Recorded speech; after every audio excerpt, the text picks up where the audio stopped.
Welcome on Easy Learning. In this part of the video, I am going to explain the chapter Animals in Prison from paragraph number 11 to 15. But before explaining them, I will explain some words which will help us for better understanding. तो इसमें first word है एड़े है. It means ये एक adjective है. Weird, something strange विच फ्राइटन्स, मतलब कोई विचित्र सा चीज, कोई ऐसा चीज जो कि डरा दे. विच फ्राइटन्स. इसके बाद है एस्क्विरल.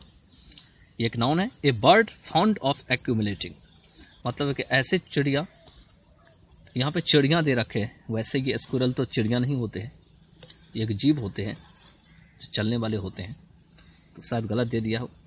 तो यहाँ पे बर्ड दे रखे हैं, तो ये बर्ड नहीं मानना है बल्कि क्रीचर मानना है जो कि एक्यूमुलेट करने में बहुत शौकीन हो.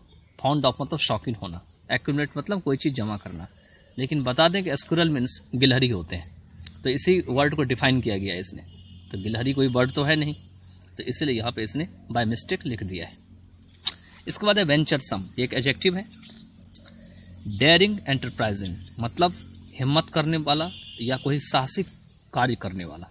एंटरप्राइजिंग. इसके बाद है डिसेबल इट. ये एक वर्ब है. To make it enable to do anything, मतलब किसी चीज को करने के लिए जो है अयोग्य बना देना, अनेबल कर देना. इसके बाद है स्कैम्पर. ये एक वर्ब है. इट मीन्स रन क्विकली, बहुत तेजी से भागना. इसके बाद है इंजीनियसली. एक एडवर्ब है. वेरी क्लेवरली, बहुत ही चालाकी से. इसके बाद है अबाउंडेड. ये एक वर्ब है. बी प्लेंटीफुल, बहुत ज्यादा मात्रा में होना. इसके बाद है क्रेविसेस. ये दिया नहीं है, वैसे ये नाउन है लेकिन दिया नहीं है इसमें. नैरो क्रैक, मतलब जो संकीर्ण सी दरार हो जाती है उसी को नैरो क्रैक कहा गया है. उसके बाद है कोर्टशिप. ये एक नाउन है. Time taken by the youths to know each other, मतलब वो समय जो यूथ के द्वारा एक दूसरे को जानने के लिए किया जाता है. खास करके मतलब जब हम शादी में देखने के लिए जा रहे होते हैं, तो specially with view to marrying. Grant her favours. एक आइडियम है. To become the wife of, means किसी की पत्नी बनना. तो चलिए अब आगे देखते हैं कि जवाहरलाल नेहरू जो हैं वो कैसे हॉर्नेट के साथ, वैस्प के साथ संघर्ष करने के बाद उनके साथ आगे क्या होता है. कहते हैं कि bats I did not like. ये जो चमगादड़ होते हैं इनको तो मैं बिल्कुल ही लाइक नहीं करता था. But I had to endure them, लेकिन मुझे उसके साथ बर्दाश्त करके रहना पड़ता था. They flew soundlessly in the evening dusk. वे शाम की जो बेला होती है या डस्क होती है उसमें बिना मतलब साउंड किए हुए उड़ा करते थे. And one could just see them against the darkening eyes sky. और कोई भी व्यक्ति उसे जब शाम के समय हो रही होती है तो आसमान में उड़ते हुए देख सकते हैं. एरी थिंग्स, मतलब बहुत विचित्र सी चीजें हैं. I had a horror of them, और इन सभी चीजों से मुझे डर लगता था. I had a horror of them, वे आतंक फैला के रखा करते थे. They seemed to pass within an inch of one's face. वे जो है किसी के फेस से बिल्कुल 1 इंच बगल से होकर के उड़ जाया करते थे. And I was always afraid that they might hit me. और मैं हमेशा से ही डरता रहता था कि हो सकता है कहीं ऐसा न हो कि वो मुझे ठोकर मार दे या हिट कर दे. Higher up in the air pass the big bats the flying foxes. कहते हैं जिस हाइट पर से बिग जो है बैट्स उड़ा करते थे उसके ऊपर से फ्लाइंग फॉक्स उड़ा करते थे. इसके बाद है I use to watch the ants and the white ants. मैं आंट को और व्हाइट कलर की जो आंट होती है उसको देखा करता था. And other insects by the hour. और घंटों जो है मैं और भी इंसेक्ट को देखा करता था. बाय द आर मीन्स घंटों तक. And the lizards as they crept about in the evenings and stalked their prey and chased each other. कहते हैं और लिजर्ड्स होते हैं वे क्या करते थे, शाम के समय में रेंगा करते थे और वे अपने प्रे को पकड़ लिया करते थे. स्टॉक मतलब पकड़ लेना. एंड चेस्ट ईच अदर, और एक दूसरे का पीछा किया करते थे. Waging there tales in most comic fashion. और अपनी पूंछ को बिल्कुल लहराते हुए बिल्कुल मजाकिया अंदाज में. In most comic fashion. Ordinarily they avoided wasps. साधारण तरीके से वेस्प पे हमला नहीं करते थे जो छिपकली होती थी. But twice I saw them stalk them with enormous care and seize them from the front. लेकिन मैंने 2 बार देखा है कि वे उन्हें भी पकड़ लिया करते थे बहुत ही केयर के साथ. इनॉर्मस केयर मतलब बहुत केयर के साथ, और उन्हें जो है आगे से पकड़ लिया करते थे. And seize them from the front. I do not know if this avoidance of the sting was intentional और accidental.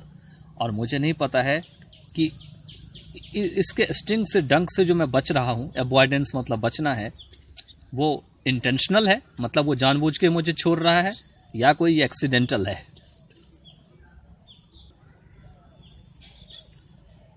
Then there were squirrels, और इसमें स्क्विरल्स भी, गिलहरियां भी थी. Crowds of them if trees were about, और आसपास के जो ट्रीज थे उसमें तो उनकी भीड़ लगी ही रहती थी. They would become very venturesome and come right near us. वे जो है बहुत ही हिम्मत वाले जीव थे और हमारे पास तक बिल्कुल ठीक आ जाया करते थे. Come right near us. In Lucknow jail I use to sit reading almost without moving for considerable periods. कहते हैं लखनऊ जेल में मैं जो है बिना मतलब जो है मैं बैठ के पढ़ा करता था बिना हिले डुले हुए. ऑलमोस्ट विदाउट मूविंग मतलब बिना हिले डुले हुए. फॉर कंसिडरेबल पीरियड मीन्स काफी लंबे समय तक. And a squirrel would climb up my leg and sit on my knee and have a look round. और एक स्क्विरल जो है वो क्या करते थे, मेरे लेग पे आकर के चढ़ जाते थे और मेरे नी पे आके बैठ जाते थे, मतलब घुटने पर में, और चारों ओर देखा करते थे. and have a look round. And then it would look into my eyes and realize that I was not a tree or whatever it had taken me for. कितना फनी बात लिखा हुआ है यहाँ पे कि तब it would look into my eyes, यह मेरी आंखों में देखा करते थे और उन्हें लगता था, एहसास करते थे, क्या करते थे, that I was not a tree, कि जिसमें मैं आके बैठ गया हूं वो पेड़ नहीं है या कोई ऐसी चीज, और what ever it had taken me for, या जो भी चीज या कोई और चीज जो वो मुझे समझ लिया है. Fear would disable it for a moment, मतलब डर जो है एक पल के लिए उसे अयोग्य बना दिया करता था. And then it would scamper away, और उसके बाद ये फुर्ती से भाग जाया करता था. Little baby squirrels would sometimes fall down from the trees. जो स्क्विरल्स के छोटे छोटे बच्चे होते हैं वो कभी कभी पेड़ की ऊंचाई से नीचे गिर जाया करते थे. The mother would come after them, जो माँ होती है वो उसके पीछे आया करती थी. Roll them up into a little ball, उन्हें लिटिल बॉल की तरह लपेट लिया करती थी, छोटे जो बॉल होते हैं. And carry them off to safety, और उन्हें सेफ्टी जगह पे ले जाया करती थी. Occasionally the baby got lost, और कभी कभार तो बच्चे जो है वो खो जाते थे. उनके जो मदर होते हैं स्क्विरल के, उनके बच्चे मिलते ही नहीं थे. One of my companions picked up 3 of these lost baby squirrels and looked after them. मेरे साथी में से एक साथी थे जिसने कि इनमें से जो 3 खोए हुए बेबी के बच्चे मतलब स्क्विरल्स के बच्चे थे उनको उठा लिया, पकड़ लिया और उनकी रखवाली की. And looked after them. They were so tiny that it was a problem feeding them. वो इतने छोटे थे कि उन्हें खाना खिलाना भी बहुत कठिन होता था. The problem was however solved.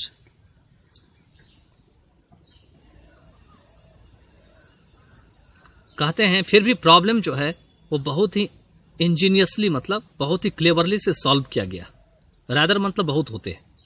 A fountain pen filler, मतलब एक फाउंटेन पेन फिलर लिया गया. फाउंटेन पेन था जिस पेन में हम इंक डालते थे.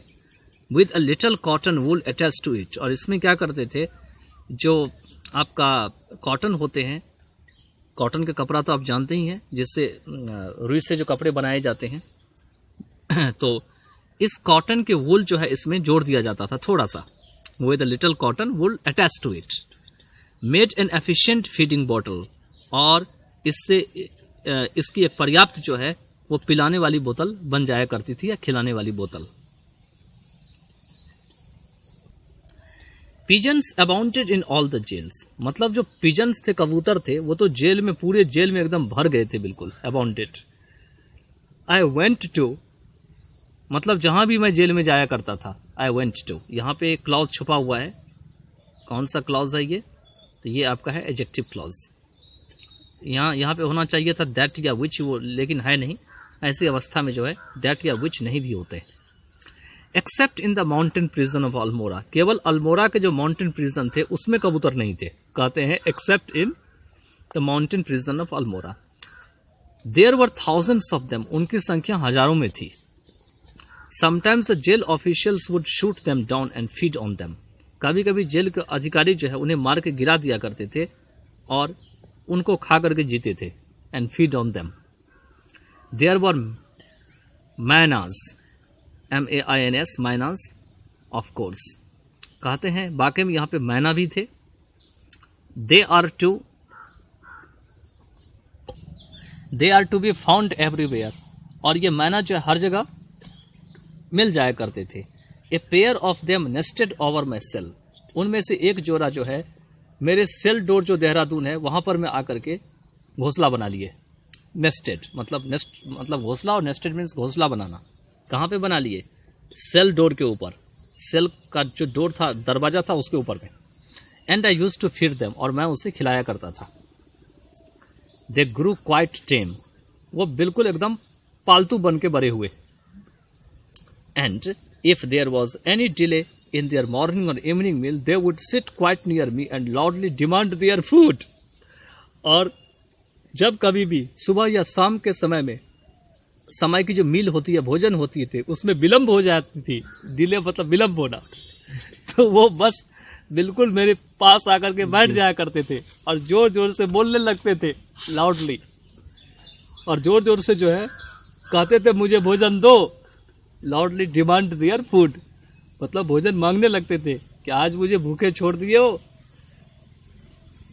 It was amusing to watch their science and listen to their impatient cries, कहते हैं उनकी इस साइन को देखना कितना मनमोहक था और कितना आनंददायक था। अम्यूजिंग मतलब आनंददायक, और उनका जो अधैर्य तरीके से वो जो चिल्लाते थे, इम्पेशेंट क्राइज, उसको सुनना। And listen to their impatient cries. आगे चलते हैं। इन न्याने, ये नयानी जगह का नाम है। There were thousands of parrots, हजारों की संख्या में पैरट थे। And large numbers of them lived in the crevices of my barrack walls, और भारी संख्या में जो है मेरे जो बैरक वॉल्स के जो दरार थे, क्रेविसेस थे, उसमें वो रहा करते थे। Their courtship and love making was always a fascinating sight, उनकी जो मतलब शादी विवाह का जो तरीका था, ऐसा लगता था वो मैरिज करते हैं, और लव करने का जो तरीका था वो हमेशा से ही एक अद्भुत नज़ारा था और आकर्षक नज़ारा था, fascinating sight. And sometimes there were fierce quarrels between two male parrots over a lady parrot, और कहते हैं और कभी कभी यहाँ पे भयानक झगड़ा हो जाया करता था, फियर्स बैटल, किसके बीच? तो दो जो मेल पैरट थे उसके बीच, किसके खातिर?